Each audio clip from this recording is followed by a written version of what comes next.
But here's the good news. In every year, someone is having their best year ever. So, what are some of the biggest growth opportunities for real estate professionals this year? Right now, some of the absolute best work we're seeing in the real estate industry is combining mission-based marketing with their ability to expand their business.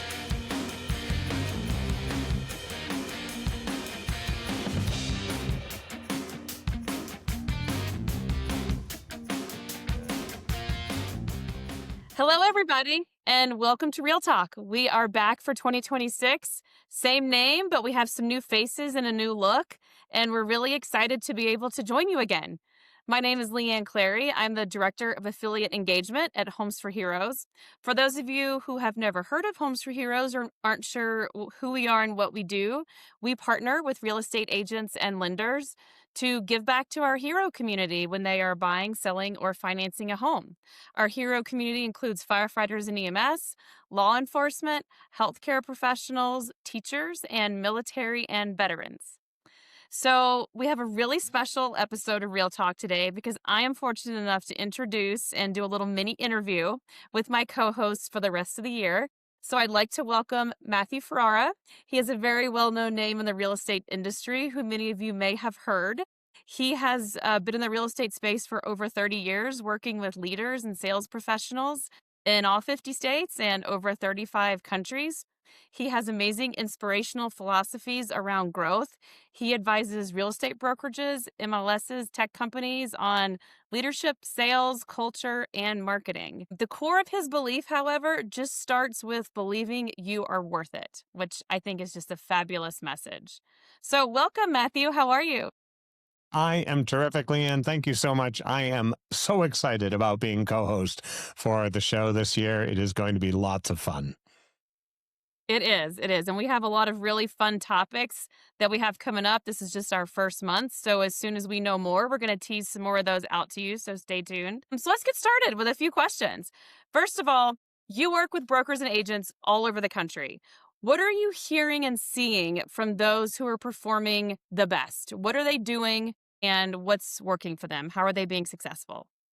This is a great question because it is something that everybody wants to know. What's the secret sauce to succeeding in this market or any market? And believe it or not, there is a secret sauce. It's not that secret, but there is a habit and a pattern that we see with some of the best companies and the best individual agent performers out there. And I know this is going to sound really, really basic in some ways, but it is that they are not paying attention to all the distractions and noise out there, and they're staying focused on what matters most. And what matters most is showing up every day at their best and focusing on the needs of their local market and their local clients and their local colleagues, because they're not only great performers for buyers and sellers and heroes out there, they are great colleagues in their industry and their company, and even when co-broking with their competitors. And so in a way, the best performers out there basically just have their head down, focused on what really matters, which is showing up and doing the essential work of being a great real estate professional, and tuning out all of the worries about whether the market is going to do this or that, or whether there's a prediction that they need to pay attention to, or some chaos going on online. And I know, again, in many ways, this seems as if it's something we all should be doing all the time, but it's very easy these days to be distracted. And as a result of that, what we're finding is that the best companies are just doing the work. They are showing up every single day and saying to themselves, I know what leads to success. I know what my customers and clients need and my colleagues need, and I'm going to stay really focused on that and not get distracted by every shiny object and sort of tempest in a teapot that is happening in our industry and really in every industry these days. So what do you think is the main catalyst or the main cause or temptation, I would say, for agents to ultimately get distracted? Like, what causes these squirrel moments that might lead them to chase the shiny objects? And what advice do you have if they feel themselves going down that road? You know, what I've discovered is that we're all prone to these shiny objects, I love how you call it like a squirrel moment where we can Yes. quickly get distracted. Part of it is how we work today. Today, we have a lot of different inputs. Our phones, our smartwatches, our computer screens. There's a lot of different inputs. And so in some ways, it's about controlling those inputs. It's saying, hey, you know what? The first hour of my day is about reaching out and reconnecting with my sphere of influence. The second hour of my day is about making new friends and prospecting, really having a bit of a schedule so that I am focused and not just letting my interruptions and signals run me. So that would be one area. The other is having a good plan. The more you have a written plan as a real estate professional, as a broker owner or an office manager, it doesn't matter what role you're playing, but your plan is what keeps you on track. You say, these are my goals. These are the 2 or 3 things I need to do every single day to get closer to achieving those goals.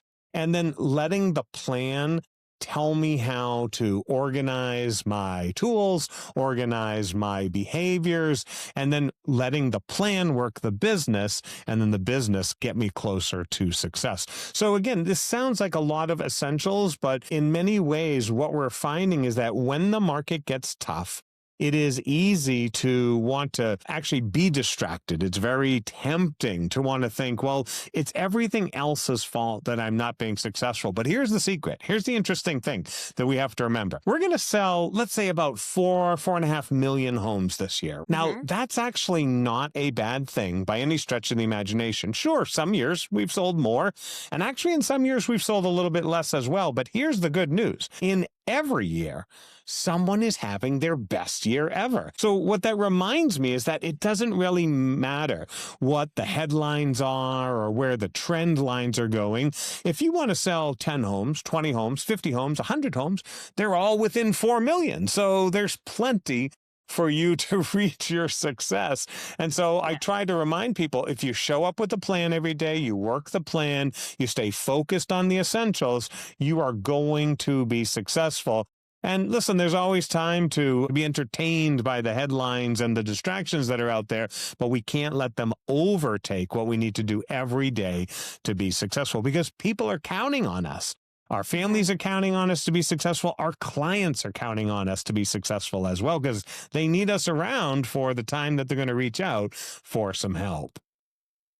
You know, I love that. And going back to what you said about multiple inputs, I find myself doing that all the time. I'm on my laptop, I'm on my phone, I have more than one program opening, and before you know it, I'm doing 50% of everything and 100% of nothing. So I think staying focused on what you're doing at the time and not allowing yourself to get pulled away by these notifications or these other things going on in life is really key to, staying focused and getting those tasks completed.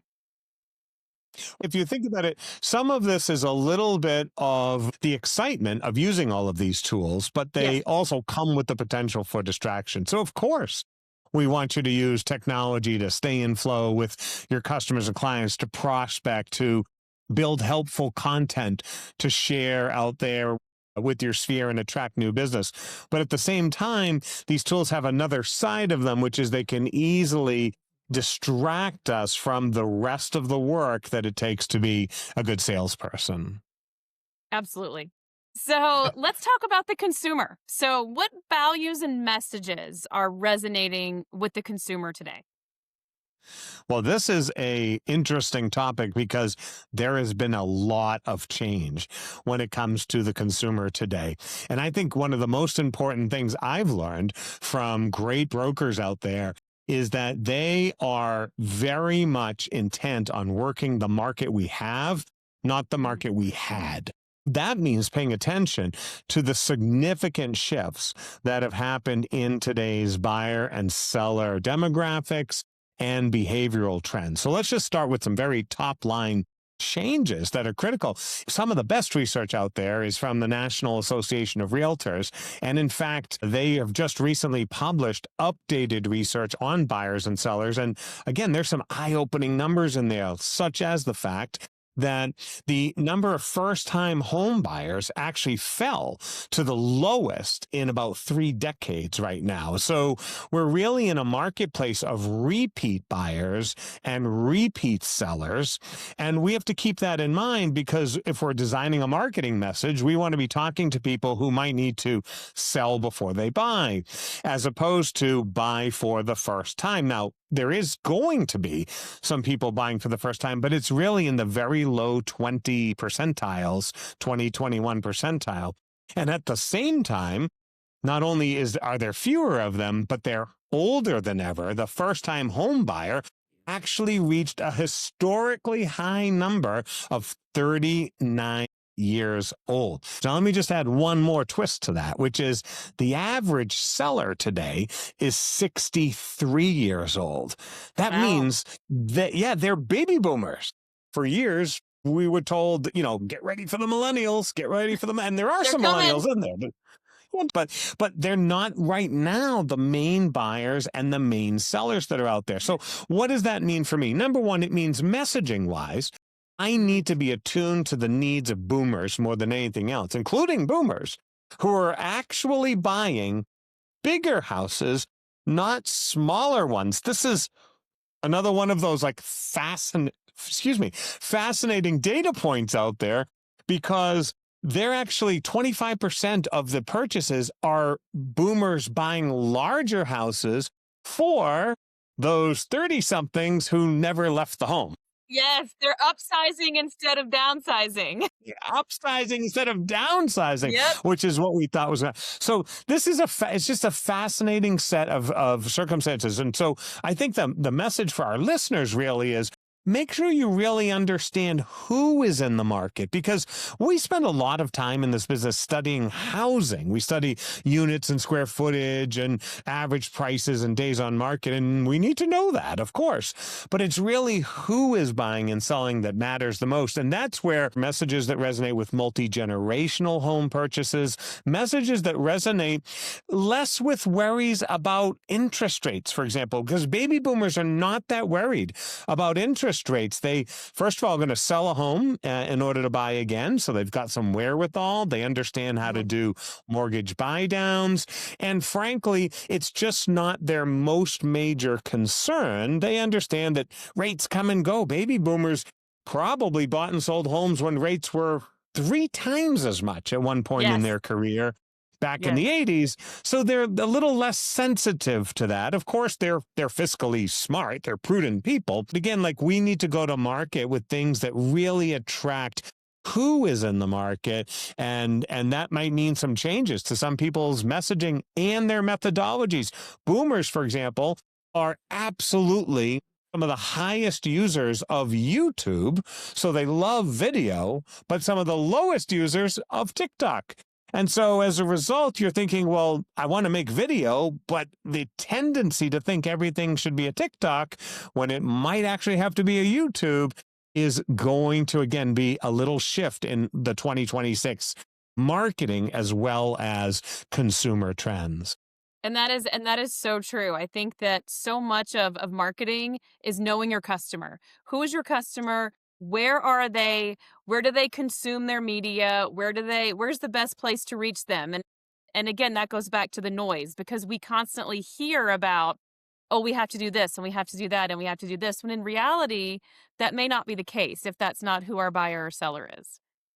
I think that's a great point. I think it's also important for us to understand that it's a challenge to have multiple customers out there. So you may have to do YouTubes and TikToks. You may have to do some phone prospecting and some text marketing. So this is a complex business in many ways.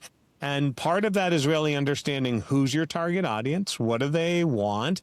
And then I'll give you a little secret. What I try to do is turn up the volume on what I may already be good at. So I often say to agents, hey, go back to last year's sales and make a list and identify what you know about them. What generation? How did they get in contact with you? How do they wish to be in contact? And frankly, take your past success and not only duplicate it this year, but turn up the volume on it. If it turns out that you're great on the telephone, let's do more on the telephone. But if it turns out you're better by text, let's do better by text.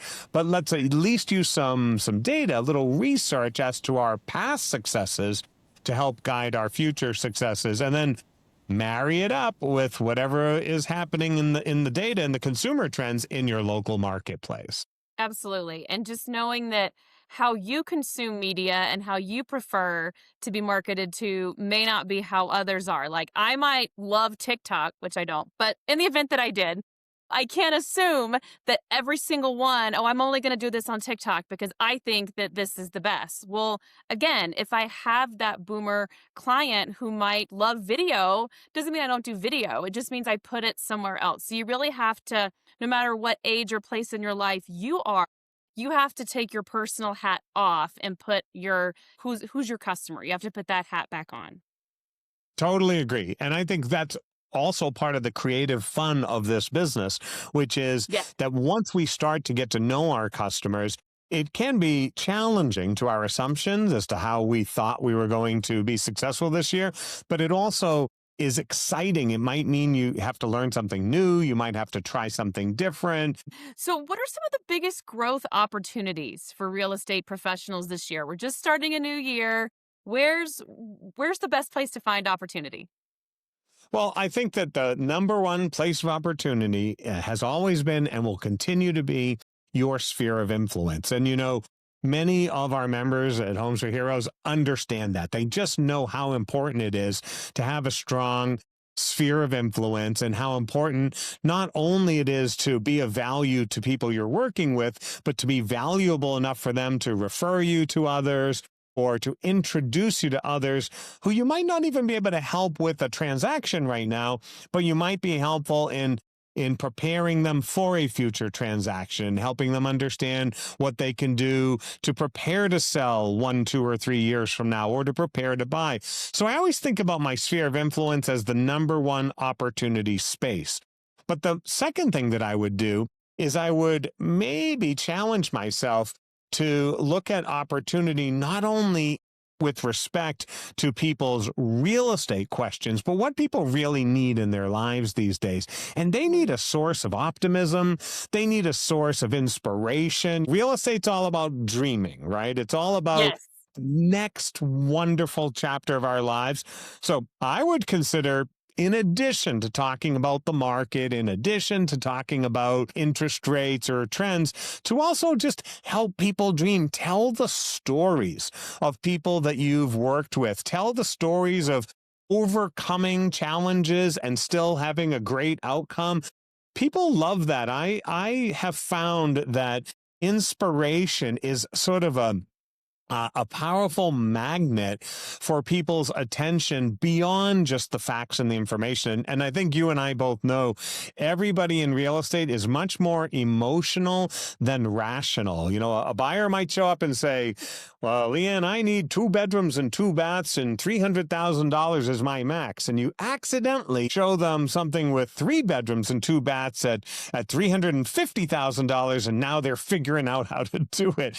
We're very emotional, right? Yeah. And that's because we live our lives in our real estate, right? We live there. We raise our families there. We celebrate important milestones in our lives and our homes. Absolutely. And anybody can deliver a sales pitch and anybody can say, I rank number 1 here. But when you really make somebody feel like they're a part of something and you make them feel special and you make them feel excited and like what they're doing is valuable and that you're valuable to them as a human, not just as a transaction, I just think that that makes such an incredible difference in a relationship that you have with somebody.